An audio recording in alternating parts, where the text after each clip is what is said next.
तो जय हिंद एवरीवन। मेरा नाम है अरुण सिंह तोमर और आप मुझे डिफेंस उस्ताद के नाम से जानते हैं। मैंने सीडीएस एग्ज़ाम 6 बार रिटन क्लियर किया है। एफकेट भी मैंने जो है वो 5 बार क्लियर किया है, क्योंकि मैंने उसको 6 बार ही दिया था। एक बार जो हमारा एफकेट था वो ऑनलाइन मोड में था, तो फिर वो एग्ज़ाम कैंसिल हो गया था। तो उसके बाद जब कुछ सेंटर्स पे उसको दोबारा कराया गया तो वो मैं देने ही नहीं गया, लेकिन वो भी कब क्लियर ही था मेरा। ठीक है। तो भाई टोटल मैंने 11 एसएसबीज दिए हैं और ये पढ़ने पढ़ाने मेंटरशिप की फील्ड में 2019 से एक्टिव हूँ। 2021 से जो है मैंने रिटन प्रिपरेशन कोचिंग वाली चालू की थी। ओके। एंड अभी मैं किस लिए भाई आप लोगों के सामने हूँ, अभी सीधी सी बात है, मैं बात करने जा रहा हूँ बसंतर 2 CDS 1 2025 के ऑनलाइन बैच। मैं उसकी डिटेल्स जो है वो आप लोगों को बता देता हूँ इस वीडियो के थ्रू। जो भी क्वेश्चंस होंगे आप लोग मुझसे कमेंट्स में पूछ सकते हैं, या फिर जो भी गिवन नंबर आपको डिस्क्रिप्शन में दे रखा है आप वहां से भी इस इंफॉर्मेशन को पूछ सकते हैं। ठीक है। देखो ये सबसे पहली बात आ जाती है कि ये जो बैच है ये हमारा 100 डेज का ऑनलाइन बैच रहेगा। ऑफलाइन बैच अभी नहीं है भाई। 1 जनवरी से हम इसको स्टार्ट करने वाले हैं। ठीक है। तो भैया 100 डेज का ऑनलाइन बैच है, कब से कब तक रहेगा? 1 जनवरी 2025 से 30 अप्रैल तक तो रहेगा ही रहेगा 2025। यानी कि अब हमारा एग्जाम होगा CDS 1 2025 13 अप्रैल को एग्जाम है ना। तो ये टोटल आपके 100 डेज हो जाते हैं। हमारा ऑलरेडी एक बैच रनिंग है जिसका नाम है बसंतर 1।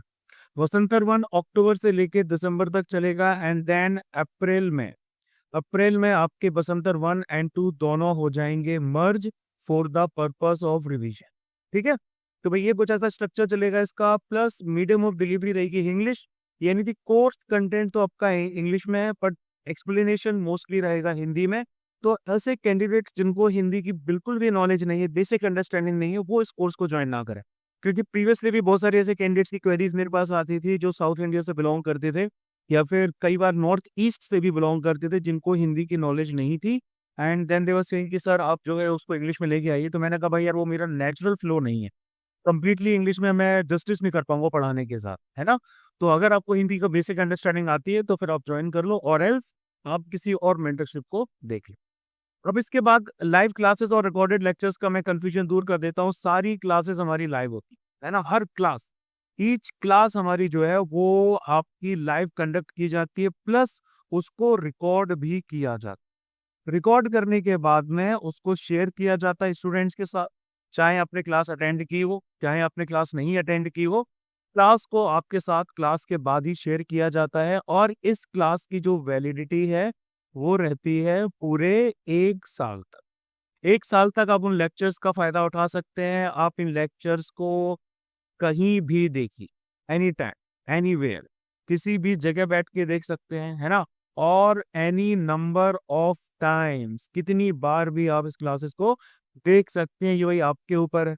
ठीक है। वैसे तो एक क्लास करने के बाद में आपको देखने की जरूरत पड़ेगी नहीं, लेकिन फिर भी ये उन कैंडिडेट्स के लिए बहुत बढ़िया है जो या तो कॉलेज जाते हैं, फाइनल ईयर में है ना, बिगिनर्स हैं, उनको कॉलेज में जाना है, असाइनमेंट भी सबमिट करने हैं, एनसीसी कैंप्स भी जाना है, घर में कुछ काम धाम भी है, ये सब चीजें भी चल रही हैं, तो वो लोग वही कर सकते हैं। और दूसरा ऐसे कैंडिडेट्स जो कि वर्किंग है, जिनकी 9 to 5 या 9 to 6 या 9 to 7 जॉब रहती है, वो कैंडिडेट्स भी जॉब करने के बाद में शाम को आके घर पे ये क्लास देख सकते हैं, इन क्लासेस को देख सकते हैं, एंड देन वो भी साइड बाय साइड अपनी प्रिपरेशन कर सकते हैं। ठीक है। लेकिन सीधी सी कहने का मतलब मेरा जो रहेगा वो ये कि भाई ये जो 100 डेज हैं ये बहुत ज्यादा बिजी रहने वाले।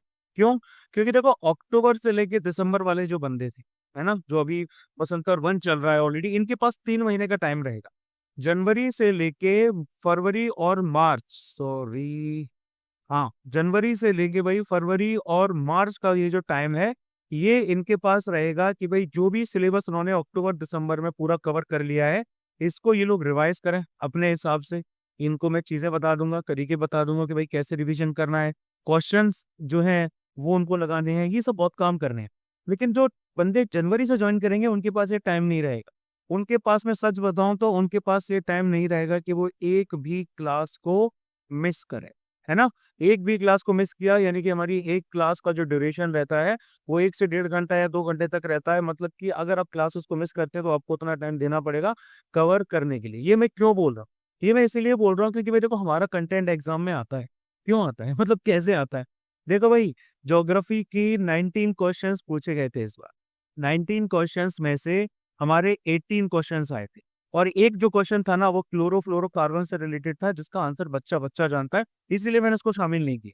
ये तो मतलब वही बात होगी ना कि भाई हम इनहेल क्या करते हैं, हम ऑक्सीजन इनहेल करते हैं, कॉमन नॉलेज है। इसको लेके काउंट करने का कोई सेंस नहीं बनता। इसी प्रकार आपके जो हिस्ट्री है, हिस्ट्री में से 22 में से 12 क्वेश्चंस आए थे। ठीक है। करंट अफेयर्स में भी 22 के अराउंड क्वेश्चंस आए थे आउट ऑफ 35। ठीक है। हमारी करंट अफेयर्स की वीकली और मंथली शीट्स में से पॉलिटी और इकोनॉमी से में भी काफी सारे क्वेश्चंस आए थे, और साइंस में भी जो है आपके 27 में से अराउंड 18 क्वेश्चंस जो है वो हमारी क्लास में से डायरेक्ट पूछे गए थे।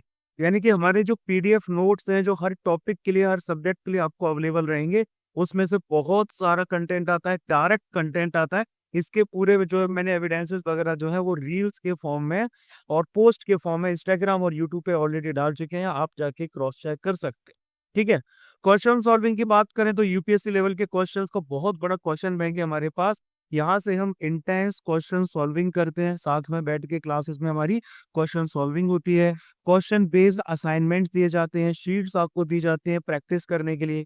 और भाई क्लासेस होती हैं इंटरेक्टिव, यानी कि आप किसी भी पॉइंट पे हमें रोक के हमसे कोई भी डाउट पूछ सकते हो। डाउट पूछने के लिए कभी आपको मना नहीं किया जाता। क्लासेस में टू वे कम्युनिकेशन फॉलो किया जाता है कि टीचर भी बात करेगा और बच्चा भी बात करेगा, अदरवाइज वो एक ब्रॉडकास्ट बन के रह जाएगा। और इसे ब्रॉडकास्ट बनाने का हमारा कोई विचार नहीं है।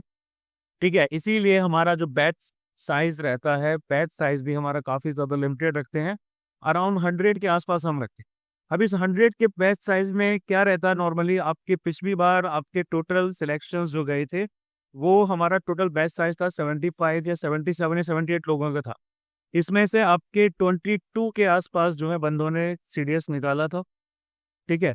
तो यू कैन इमेजिन कि भाई कितना ज्यादा हमारा हाई सिलेक्शन रेट जा रहा है इस चीज में। तो you can also be a part of this batch. ठीक है। जीके क्लासेस मंडे से लेकर सैटरडे तक, यानी कि हफ्ते में 6 बार होंगी, 7:30 बजे से शाम को। और सारे सब्जेक्ट्स हम कवर करेंगे, polity, geography, history, economy, physics, chemistry, biology, monthly current affairs वगैरह। यानी कि पॉलिटी का तो भाई आपका जो चल रहा है वो होगा ही होगा, है ना। और ये हम पढ़ेंगे पूरा लेवल अप के हिसाब से। लेवल अप क्या है? लेवल अप मतलब कि आप ऐसे समझ लीजिए कि यूपीएससी ने सीडीएस 2024 में सिलेबस का लेवल अप कर दिए, तो उसके हिसाब से हमने पूरा इसको रिवैम्प किया है। और भाई अब उसी के हिसाब से आपको पढ़ाया जा रहा है, यानी कि पॉलिटी में आपका पॉलिटिकल साइंस भी रहेगा, है ना। इसमें हमने पॉलिटिकल साइंस की थ्योरीज का एडिशन किया है लक्ष्मीकांत के अलावा। ज्योग्राफी में आपकी 3 चीजें आ जाती हैं, इंडियन ज्योग्राफी आ जाती है, वर्ल्ड एंड फिजिकल ज्योग्राफी आ जाती है। इनके टोटल 24 लेक्चर्स हैं। टोटल 24 लेक्चर्स इनके हैं। पॉलिटी के अराउंड 10 से 12 लेक्चर्स है भाई हमारे पास। हिस्ट्री की बात करें तो इसके भी जो है वो 10 से 12 लेक्चर्स हो जाएंगे। इसमें हमारा एंशियंट का कंपोनेंट रहेगा, मेडिवल का कंपोनेंट रहेगा और मॉडर्न का कंपोनेंट रहेगा। इकोनॉमिक्स भी में भी हम क्या करेंगे, मैक्रो इकोनॉमिक्स कवर करेंगे और माइक्रो इकोनॉमिक्स भी कवर करने जा रहे हैं। प्लस हिस्ट्री है जो इकोनॉमिक्स की वो भी कवर करेंगे, है ना। इसको भी हम 10 से 12 लेक्चर्स तो लेंगे ही लेंगे। और फिजिक्स, केमिस्ट्री, बायो को भी मिलकर देखा जाए तो 10 से 15 लेक्चर्स इसके भी आ जाते हैं। मंथली करंट अफेयर्स भी हम कुछ हम ऐसे ही कवर करते हैं। यानी कि भाई सीधा सा फंडा है कि लीव नो सब्जेक्ट बिहाइंड। हम किसी भी सब्जेक्ट को पीछे नहीं छोड़ते।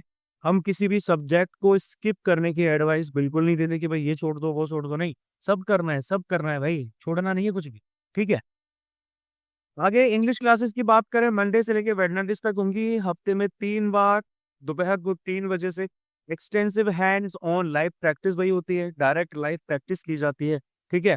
माइक्स को अनम्यूट करवा के कि भाई माइक्स अपने अनम्यूट करो और फिर आपको भी बोलना पड़ेगा, आपको प्रैक्टिस करनी पड़ेगी, आपको आंसर देने पड़ेंगे, ऐसा वही होता है हमारे यहाँ। ठीक है। सारे बेसिक ग्रामर टॉपिक, रूल्स और लाइव प्रैक्टिस के साथ सारे वोकैब के topic, live practice, vocab building वगैरह सब कुछ होता है भाई। और रीडिंग टॉपिक भी भाई हमारे लाइव प्रैक्टिस के साथ में ही कंडक्ट किए जाते हैं। 3 टाइम्स अभी भाई बहुत ज्यादा हो जाता है इंग्लिश के लिए, है ना। हमारा एम है कि 80 से 90 मार्क्स आप लोग इंग्लिश के लिए रखें, खासकर फीमेल कैंडिडेट्स, उनको तो रखना जरूरी है भाई। ओटीए में 16 से 17 वैकेंसीज हैं। इन 16 से 17 वैकेंसीज में तो भाई आपको ज्यादा अच्छे से परफॉर्म करना ही पड़ेगा। ठीक है।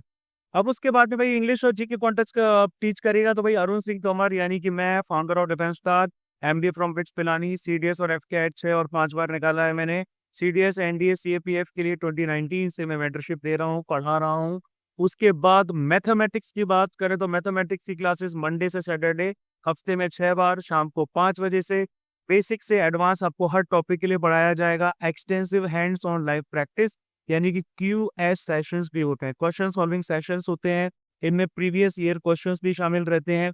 ये बेसिक से लेके UPSC लेवल तक करवाया जाएगा, सब टॉपिक करवाए जाएंगे, यहाँ पर भी कुछ भी नहीं छोड़ा जाए। पढ़ाने के लिए बहुत बढ़िया बंदा है भाई आर्यन मंजू भदौरिया।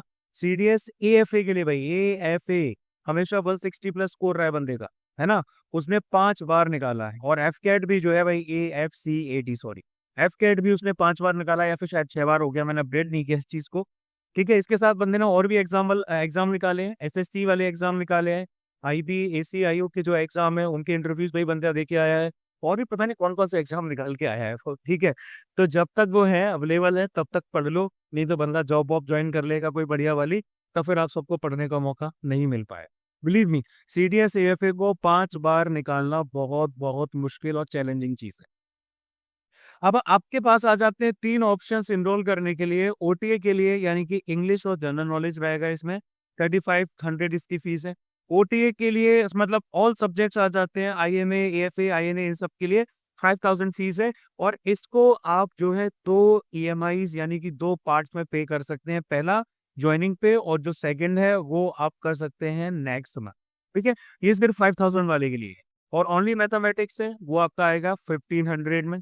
ठीक है, इनरोल करने के लिए 8839961158 पर व्हाट्सएप कीजिए अपनी डिटेल्स के साथ। अपना पूरा नाम बताइए, अपनी करंट सिटी बताइए, कौन से कॉलेज ईयर में है या फिर कौन से करंट जॉब में है उसके बारे में बताइए, और इनमें से कौन सा ऑप्शन आप चूज कर रहे हैं एनरोलमेंट करने के लिए आप वो भी बता दीजिए।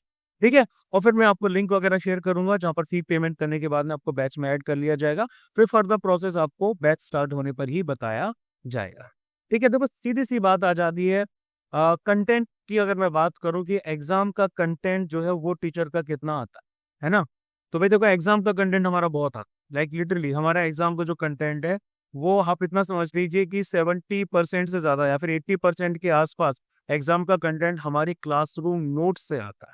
आप इमेजिन करके देखिए ना कि जब ज्योग्राफी के 24 लेक्चर्स कंप्लीट कराए जा रहे हैं तो उन 24 लेक्चर्स में से ऐसा कुछ भी नहीं होगा इंडियन फिजिकल वर्ल्ड में से जो आपका छूट जाए। हिस्ट्री जैसे वास्ट सब्जेक्ट की बात करें तो भाई उसमें से भी 22 में से 12 क्वेश्चंस डायरेक्ट हमारे नोट्स में से आए थे। 12 क्वेश्चंस 22 में से। हिस्ट्री जैसे वास्ट सब्जेक्ट की बात कर रहा हूँ जिसको लोग छोड़ के चले जाते हैं, जिसको लोग पढ़ाते नहीं है और जिसको बच्चे भी पढ़ते नहीं। ठीक है, तो भाई ये भाई हमारा कुछ प्रिसाइजनेस रही है, हम प्रिसीजन रहा है हमारा जिस हिसाब से हमने पढ़ाया है। एग्जाम के रिजल्ट्स की बात करूं तो भाई हमारा बैच साइज हमेशा जो है बिलो 100 रहता है, और बिलो 100 में हम हमेशा अच्छा खासा परफॉर्म कर रहे हैं। आपके 20 से लेके 25 बच्चे हर बार हर अटेम्प्ट में एग्जाम को क्लियर करते ही करते हैं। और ये वो बच्चे क्लियर करते हैं जो प्रॉपर डिसिप्लिन के साथ आते हैं, सारी के सारी क्लासेस अटेंड करते हैं, कमिटमेंट दिखाते हैं भाई कि हाँ मुझे जो है इस एग्जाम की प्रिपरेशन की है मैंने, तो मैं इसको निकालूंगा। और उनके पास रहता है एक डेफिनेट सेंस ऑफ पर्पस कि भाई जाना है, फौज में जाना है। ये सेंस ऑफ पर्पस क्या बताता है? ये सेंस ऑफ पर्पस ये बताता है कि जो रिटन एग्जाम है, ये रिटन एग्जाम टोटली आपके कंट्रोल में है। रिटन एग्जाम आपके कंट्रोल में है यानी कि ये आपके हाथों में है। आप चाहें तो इसको निकाल सकते हैं, चाहें तो आप नहीं निकाल सकते। ये जो PDF आपकी जारी की जाती है UPSC के द्वारा, जिसमें आपके कभी 6000, कभी 7000 और कभी 8000 और कभी 9000 बच्चों के नाम रहते हैं। इन बच्चों में आपका भी नाम हो सकता है, लेकिन इसके लिए आपको रिटन एग्जाम निकालना पड़ेगा और ये समझना पड़ेगा कि ये टोटली आपके कंट्रोल में। SSD में ऐसे बहुत सारे फैक्टर्स आते हैं, ऐसे बहुत सारे एस्पेक्ट्स आते हैं जो कि हमारे कंट्रोल में नहीं हो, है ना। ग्रुप कैसा मिला है, एकोमोडेशन कैसा मिला है, प्लस एसेसर्स कैसे हैं, ऐसे बहुत सारी चीजें होती जिनके बारे में ऑलरेडी मैं बहुत बार डिस्कस कर चुका हूँ। वो हमारे कंट्रोल में नहीं होते, वो हमारे सिलेक्शन को, रिकमेंडेशन को अफेक्ट करते हैं। लेकिन भाई believe me, written exam totally आपके हाथ में है। अगर आप एक अच्छी मेंटरशिप को फॉलो करते हैं, वन एंड ओनली मेंटरशिप को फॉलो करते हैं कि भाई you are sticking to one source, है ना, स्टिक टू वन सोर्स। एक बार एक एग्जाम में एक ही सोर्स को फॉलो कीजिए और एकदम रिलीजियसली फॉलो कीजिए, और बिलीव मी आपका एग्जाम निकलेगा ही निकलेगा। क्योंकि defence staff is that place जहां पर आप ये चीज अचीव कर सकते हैं। अब अपनी ड्रीम एकेडमी के लिए प्रथम पग यहाँ से उठा सकते हैं। सीधी सी बात है, मैं चीज़ों को ज़्यादा शुगर कोट नहीं करूंगा, मैं चीज़ों को बहुत ज़्यादा ग्लैमरस वे में प्रेजेंट नहीं करूंगा, या फिर मैं आपको ऊंचे हवाई सपने नहीं दिखाऊंगा। The battle is tough, battle tough है। क्यों टफ है? क्योंकि मेरे पास ऐसे बंदे हैं जो गांव में रह के भी प्रिपरेशन करते हैं, ऐसे बंदे हैं जो आपकी मेट्रो से भी हैं और वो वहां से भी प्रिपरेशन करते हैं, है ना। ये दोनों के दोनों बराबर लेवल पे आ चुके हैं, क्योंकि ये सीडीएस की प्रिपरेशन सेम लेवल पे कर रहे हैं। तो आपका कंपटीशन बढ़ चुका है, नंबर ऑफ एस्पिरेंट्स बढ़ चुके हैं, इवन नंबर ऑफ वैकेंसीज जो है वो भी यूपीएससी ने बढ़ा रखी है, ओडीए के लिए तो बहुत ज्यादा बढ़ रखी है। तो this is your golden chance, ये गोल्डन चांस है कि भाई जिसमें आप प्रिपरेशन कर सकते हैं, जिसमें आप चीजों को एग्जीक्यूट कर सकते हैं, एग्जाम निकाल सकते हैं, फिर फर्दर एसएसबी तो आपके सामने आ ही जाएगा। और बिलीव मी, जो रिटन एग्जाम की सीडीएस की एसएसबी होती है वो भाई बाकी एसएसबी से थोड़ा सा अलग होती है, फील थोड़ा सा अलग आता है, ठीक है। तो बस इन दी एंड मैं यही कहूंगा, बसंतर 2 इज ऑन। हम लोग स्टार्ट करेंगे 1 जनवरी से। 1 जनवरी ऑनवर्ड्स हमारी प्रिपरेशन स्टार्ट हो जाएगी धुआंधार तरीके से। इसके साथ मैं बता दूं, 1 जनवरी से हम लोग CAPF AC 2025 का बैच भी स्टार्ट करने जा रहे हैं। चीता बैच है, और ये बैच जो है ये रहेगा 7 महीने की, ये 3-4 महीने वाला नहीं, ये टोटल 7 महीने का है, जिसमें हम CAPF AC के पेपर 1 और 2, पेपर 2 तो भाई आपको पता है सब्जेक्टिव होता है, डिस्क्रिप्टिव होता है, उसकी प्रिपरेशन भी करें, ठीक है। तो लिंक में भाई आपकी डिटेल्स दी गई हैं, आप उस नंबर पे डीएम कीजिए और बताइए कि भाई आपको कौन से कोर्स में एनरोल करना है, एंड देन आगे का फर्दर प्रोसेस को अपना लीजिए, ठीक है। बस इतना ही कहना था, इतना ही बता रहा था। आगे आप समझदार हैं, एजुकेटेड डिसीजन मेकिंग आप लोग स्वयं कर लेंगे, मुझे उसके लिए आपको बताने की जरूरत नहीं है, ठीक है। चलिए फिर मिलते हैं। जय हिंद टू यू।